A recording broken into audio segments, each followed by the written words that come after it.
4 days before her wedding, Laurel Whitaker received a call while taping vendor receipts into a folder at the kitchen table of the Portland home she shared with her fiancé. She had spent the morning confirming final numbers with the vineyard coordinator and matching place cards to the revised seating chart. The call came from McMinnville, Oregon. Laurel's mother, Colleen Whitaker, said that she and Laurel's father, Russell Whitaker, would not be coming. The conflict centered on Laurel's older brother, Wesley Whitaker, a restaurateur whose first location in the Portland metropolitan area had become moderately successful. His second restaurant had been scheduled to open in early summer, but kitchen renovations and permitting delays in Bend, across the Cascades in Central Oregon, had pushed the opening back until it landed on Laurel's wedding weekend. Wesley refused to postpone again. Months of rent had accumulated, the marketing campaign had already been paid for, and opening night reservations had been confirmed. His wife and business partner Bryn Whitaker had stayed in Bend with their twins, Sadie and Cole. Colleen and Russell had decided to drive east and help with what Colleen called the family's most important weekend. Laurel set the tape dispenser down. She reminded her mother that the wedding date had been announced more than a year earlier. She did not ask Wesley to abandon the restaurant. She only asked why one parent could not attend the wedding while the other went to Bend. Colleen answered that Laurel would have her fiancé, Dean Mercer, beside her. Wesley carried the livelihood of his employees and the needs of Sadie and Cole. Russell's voice came from somewhere behind her, slightly muffled, as though he had been listening from the hallway and decided to lean in. Laurel will understand. She always understands. The sentence closed the discussion before Laurel had been allowed a reaction. Her parents had treated her resilience as consent and made the decision on her behalf. The wedding took place in late August at Red Alder Vineyard, a small estate outside Dayton, Oregon. Pinot Noir rows descended along the hillside toward a gravel road. The enclosed pavilion stood ready in case wildfire smoke or rain made the outdoor ceremony unsafe. 76 guests attended. 4 front-row chairs held place cards for Russell, Colleen, Wesley, and Bryn.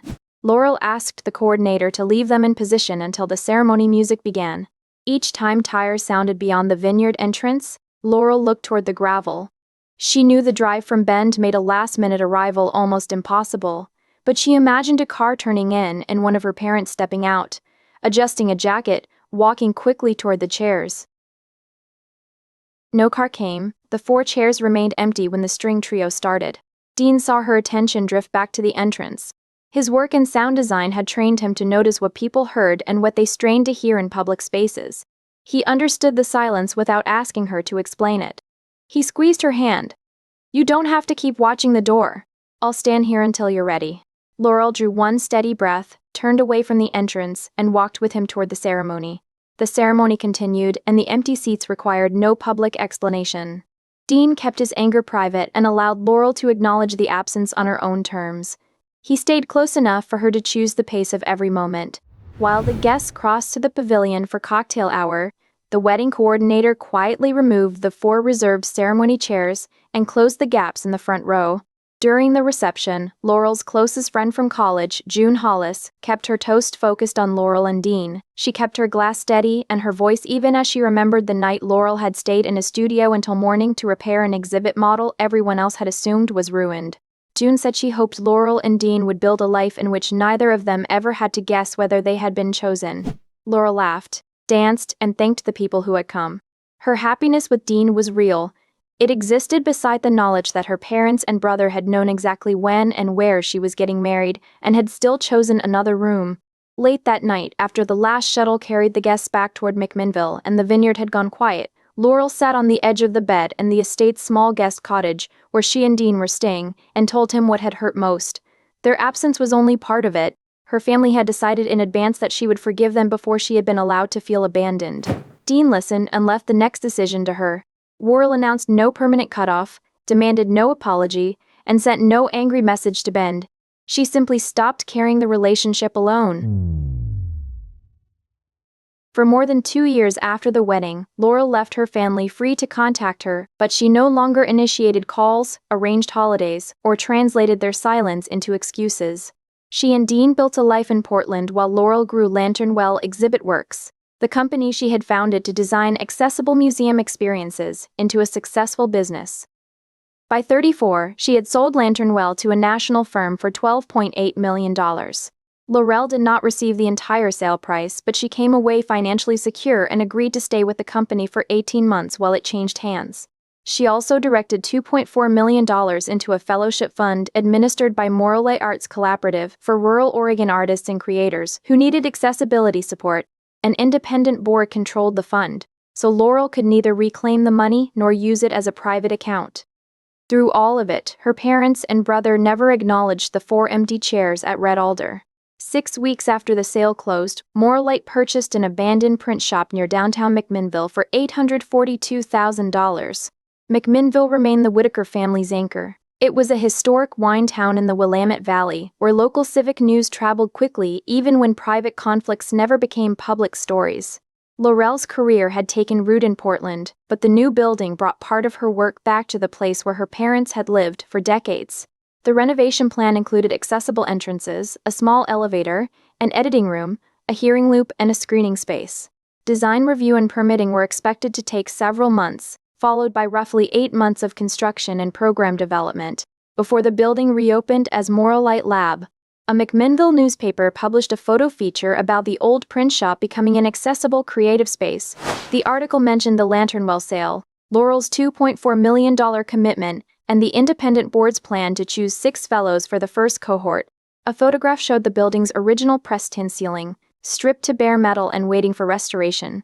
The story remained local and professional, covering neither Laurel's wedding nor her family. 2 days after the article appeared, Colleen called. Laurel was standing in Lanternwell's break room, pouring coffee into a low moss-green stoneware mug with a wide handle and subtle ridges beneath its matte glaze. She liked its balanced weight and the way the textured surface settled beneath her fingertips. When she saw her mother's name on the screen, she set the mug down before answering. It was the first real conversation between them since the week of the wedding. Colleen began with neither congratulations nor money. She said, "Your father and I thought it was time we talked about what happened at Red Alder." The words reached the part of Laurel that had spent 30 months waiting for her parents to acknowledge that they had made a choice, not merely missed an event. Laurel recognized that the call could be manipulative. She agreed to a Sunday meeting anyway. Hope and suspicion remained alive beside each other. At home in Portland that evening, Laurel told Dean about the call. She sat on the arm of the couch with her shoes still on, as if she had not yet decided whether to stay or leave. She said that a sincere apology might make limited contact possible. Weekly family dinners and a return to the old arrangement were out of the question. She imagined a smaller relationship with clear edges. Laurel also admitted that she had set a private ceiling of $50,000 if her parents faced a genuine health or housing emergency. She had enough information from the article to suspect that money might enter the conversation, but she had no intention of financing a vague family problem. Dean listened without encouraging a gift or arguing against one. "Do you want me to drive you down?" he asked. Laurel shook her head. "No. If I need to leave, I want the keys in my hand. I could wait at a coffee shop in town." She considered it, then rested her hand on his shoulder. "I know, but I need to walk into that house alone." Dean nodded. "Then text me when you get there and when you leave." After a moment, he asked what Laurel would do if the meeting was not really about the wedding. "This time I'll believe what they do, not what I hope." On Sunday, Laurel drove south from Portland through the valley. The hazelnut orchards along 99 Walk stood bare in their late winter dormancy, their branches arranged in dark rows across the fields. The 2-story Craftsman in McMinnville had been her parents' home for more than 20 years. Russell, 67, had retired from the county and still accepted occasional building inspection consulting projects. Colleen, 64, managed a dental practice and had planned to retire at 66. The house had always been presented as the stable center of the Whitaker family. The porch rail needed paint. A gutter on the south side had pulled loose and hung at an angle. Everyone was there when Laurel stepped inside. Sadie and Cole, her 10-year-old niece and nephew, ran from the front den before she had both arms free of her coat. "Aunt Laurel!" Sadie called. The twins wrapped themselves around her at once. Laurel held them close, startled by how quickly their affection broke through the caution she had carried from Portland. She had missed Cole talking too fast, and Sadie squeezing as though every month apart could be closed in one embrace. "We're building a bridge," Cole announced when they released her. "It has a trapdoor," Sadie added. Bryn gave Laurel a restrained smile, then told the children to take their Lego bin back to the book-lined den and finish something they could show their aunt before she left. She walked him to the low table, waited until they had settled on the rug, and returned with the door left partly open. Only then did the 5 adults gather in the dining room. There were no wedding photographs on the table, no letter, and no sign that anyone had prepared an apology. Spreadsheets, debt reports, and a draft promissory note occupied the center of the table. Laurel's name had already been typed into the space marked lender. Laurel pulled the nearest chair out slowly. She asked if anyone wanted to tell her what she was looking at before she sat down. Wesley, 39, spoke first. The Bend restaurant had never reached its projected traffic. Labor, food, and rent had risen faster than revenue after the delayed opening. He had kept both locations running on credit lines and supplier extensions while waiting for the tourist season to correct the gap. It had not corrected. His original restaurant in the Portland metropolitan area remained moderately successful. The second location had turned expansion into a crisis. For the previous 4 months, Wesley had stopped drawing a salary and covered kitchen shifts whenever someone called out. He mentioned it quietly without presenting it as proof that the Bend location worked. Whatever else was true, he had not watched the business fail from a safe distance. Bryn, 38, handled marketing and front-of-house operations for both restaurants. She had understood the financial trouble early. It showed in the precision of the spreadsheet columns and the color-coded tabs.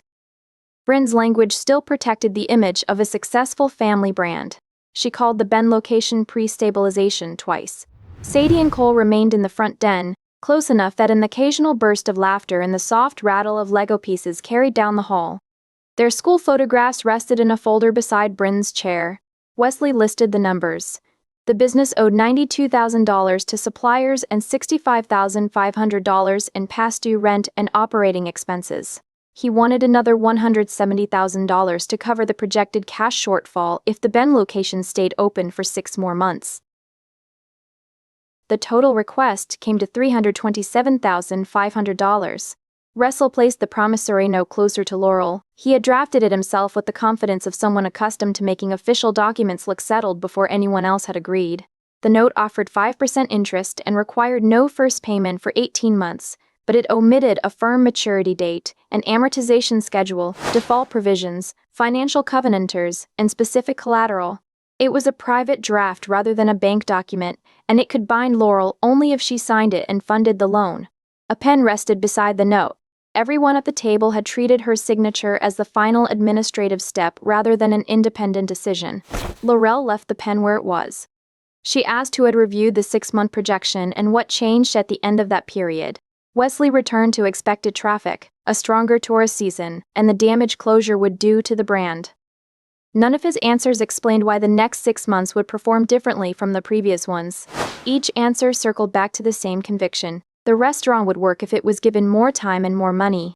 Russell disclosed that he and Colleen had already withdrawn enough from their retirement accounts to transfer $386,000 to Wesley after taxes over several years. They had also borrowed $118,000 through a home equity line to support the Bend opening. Colleen no longer expected to retire in 2 years. She had begun planning to remain at the dental practice for at least 5 more years, while Russell increased his consulting hours to help service the home equity debt. No payment had been missed and no foreclosure was pending, but the $118,000 home equity line had placed the Craftsman House behind Wesley's expansion. Their position resulted from money Russell and Colleen had voluntarily committed to the business. Laurel learned these facts at the table. Russell presented the numbers himself because he believed the size of the family's previous sacrifice proved that Laurel's turn had arrived. Bryn stirred hand on the folder, but did not open it immediately. "I know what this looks like," she said. "I know bringing the kids into this isn't fair. But they're the part I can't stop thinking about." She removed the photographs of Sadie and Cole and placed them beside the spreadsheets. One showed the twins on the Bend opening day, standing in front of the host stand with matching aprons. Bryn spoke about the routines, friendships, and familiar life she feared the children would lose if the restaurant closed and the family moved out of West Lynn, the affluent Portland suburb where they attended school. Wesley referred to 31 employees across both locations. "Some of those people left steady jobs because I told them Bend would last," he said. "One of our cooks moved his wife and daughter across the state for the opening.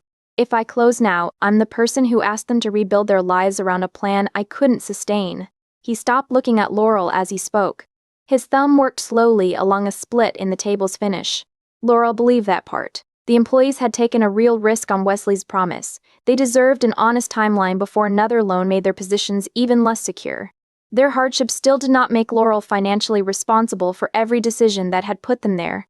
She asked for the scenario no one had included in the papers, closing Bend while preserving the original restaurant. The table went quiet. Wesley looked at Russell, then at Bryn. Bryn lowered her eyes to the spreadsheet. "I ran that version in November," she said. "The original restaurant could survive." Wesley turned toward her. "We decided to wait," Bryn added, though the word "we" came after a pause. After another silence, Wesley admitted that Bryn's projection was probably right. The first restaurant could survive if he negotiated an exit from the Bend lease, sold equipment, and reduced the operation. He and Bryn could sell their West Lynn house. The property was worth approximately $1.47 million and contained substantial equity. A smaller home within the same school district remained possible. Sadie and Cole would keep their school, their friends, and their activities. Closing Bend would cause real disruption and job losses. Employees who had relocated or stayed through the slow months would lose their positions. Suppliers who had extended credit might have to accept reduced settlements. Those consequences were genuine, and Laurel treated them seriously. Wesley resisted the option because customers, investors, friends, and other restaurant owners would see that his expansion had failed. The house, the second location, and the appearance of momentum mattered to him as proof of success. He kept returning to what closure would look like before he addressed whether another 6 months of borrowed money would work. Bryn did not withdraw the projection she had made in November. Still, she defended the value of keeping both locations open, citing social media engagement, regional press coverage, and the James Beard Award semi-finalist recognition the Portland restaurant's executive chef had received. "Closing Bend may be the safer answer," she said. "But safe isn't the same as painless." She was trying to name the professional loss that would remain after the debts were settled. But reputation still came before viability in her argument. Laurel took their claims apart the way she took apart an exhibit prototype, piece by piece, checking where each one was actually supported. Suppliers needed payment. Employees deserved honest notice and final wages. The twins needed adults who protected their housing and routines. The profitable location deserved the chance to survive. None of those needs required preserving every asset Wesley currently held or allowing the Bend restaurant to continue unchanged. The $327,500 would delay the decisions Wesley already knew he needed to make. It would let him keep the West Lynn house, postpone the public closure, and gamble on another tourist season while offering Laurel neither meaningful collateral nor control.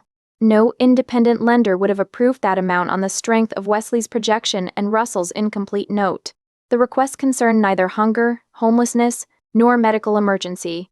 The family wanted Laurel to spend more than $300,000 so Wesley could postpone admitting that his second restaurant had failed. Russell praised Wesley for carrying employees, children, and a family enterprise. He described Laurel as the person who could absorb risk because she had always landed on her feet. Colleen had long believed family attention belonged to whoever needed it most. Because she assumed Laurel would always be all right, she treated Laurel's financial stability as unused family capacity. Laurel's success had not made her more visible to them. It had made her newly useful. The old pattern had changed scale. Wesley's needs expanded until the family organized around them. Laurel's competence became the reason her needs could wait. When she was 12 and Wesley was 17 and needed money for a car repair, Laurel had given up summer camp without being asked. She had packed her bag the night before, and her mother had unpacked it while she was at school and never mentioned it again. 22 years later, the mechanism was the same. Only the dollar amounts had grown. The newspaper article had supplied the family with a public number. Colleen's first meaningful call in nearly 30 months had followed 2 days later and had used red alder to bring Laurel back into their dining room. Laurel looked at the promissory note, then at the empty place where an apology might have been. She no longer needed anyone to confess the connection before she understood it. Laurel slid the note back toward the center of the table without taking the pen.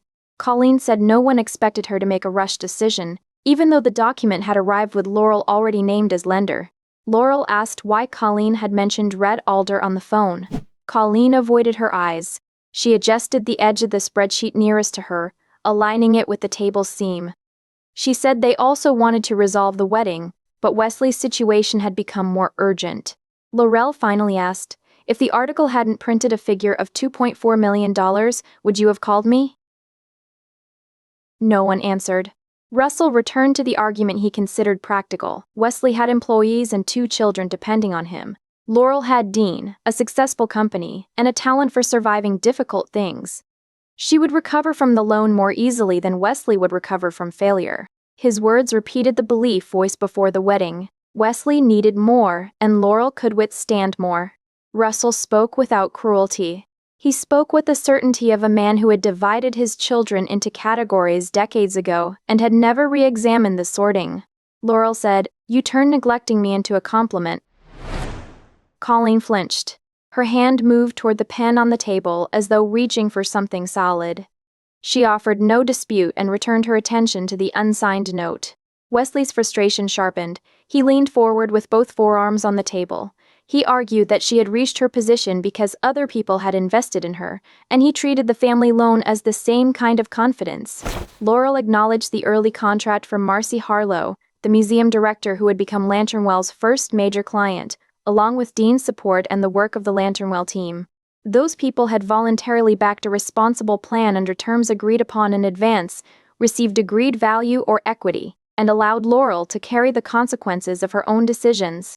They had never guaranteed her success or placed a completed obligation in front of her and called her signature proof of love. Laurel said, "I'm not funding 6 more months so you can keep everything that makes you look successful. You have assets to sell and 1 location that can still be saved. This isn't a case with no options."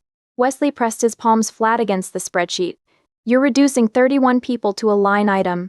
Another 6 months of unworkable debt won't become kindness because the closing happens later." Colleen invoked Sadie and Cole again. She asked how Laurel could watch the children lose the life they knew when she had enough money to prevent it. Laurel could still feel the pressure of their arms around her in the hallway. Her love for them made the question painful, not persuasive. Laurel's voice stayed level. She said children needed adults who made honest choices, not an aunt who paid everyone to pretend nothing had gone wrong. She offered nothing for severance, housing, or family conflict at that table.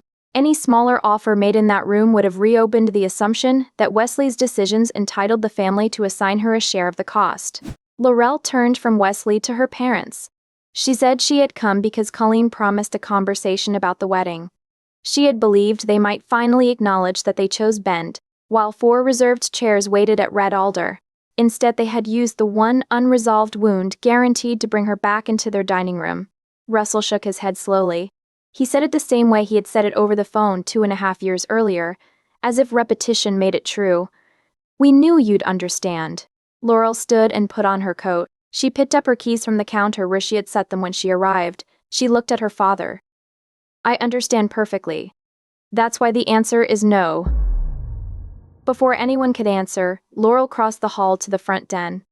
Sadie and Cole knelt beside their unfinished bridge, surrounded by gray bricks and small plastic figures. Cole held up one end of the structure. "It's not done yet. Can we send you a picture when it is?" "I want to see every piece," Laurel said. "Promise?" Sadie asked. "Promise," Sadie asked. "Promise." They hugged her again. Cole said, "Love you, Aunt Laurel," and Sadie added, "Me too," with her face pressed against Laurel's coat. "I love you both," Laurel said. She stepped back into the hall. The adults remained around the papers in the dining room. Wesley was looking down at the unsigned note, turning the pen once between his fingers. He did not call after her. Laurel did not return to the table or leave room for anyone to convert her refusal into a smaller loan, a delayed signature, or another discussion about what she could afford. She opened the front door and left. Laurel reached her car and sat behind the wheel for a full minute before starting the engine. The porch light was still on.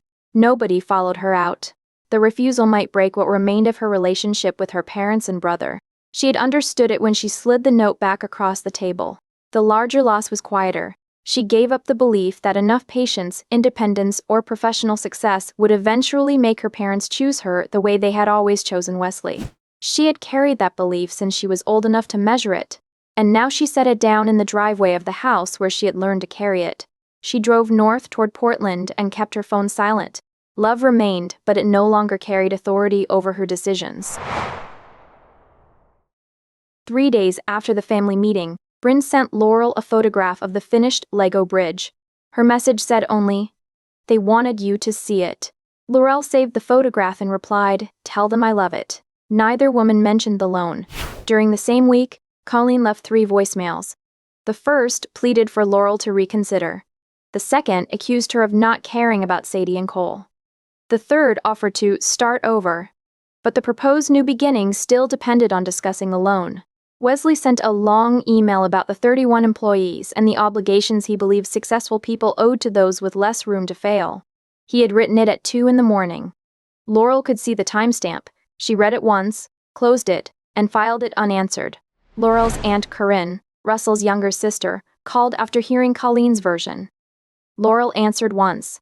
She said the situation concerned a private financial matter and refused to discuss it through an intermediary. She ended the call before supplying a counter-narrative for relatives to circulate. The conflict remained private. Moralite's next article covered the print shop renovation and nothing else. Laurel asked the acquiring firm's communications staff to decline questions unrelated to the transaction or Lanternwell's work. 10 days after the family meeting, Russell and Wesley arrived at Lanternwell's Central East Side building without appointments. The shared receptionist called upstairs. Laurel was in a design review with 2 engineers and a museum client from Eugene. She told the receptionist she was unavailable and continued the meeting. Russell and Wesley waited in the lobby. The receptionist offered them water. They declined.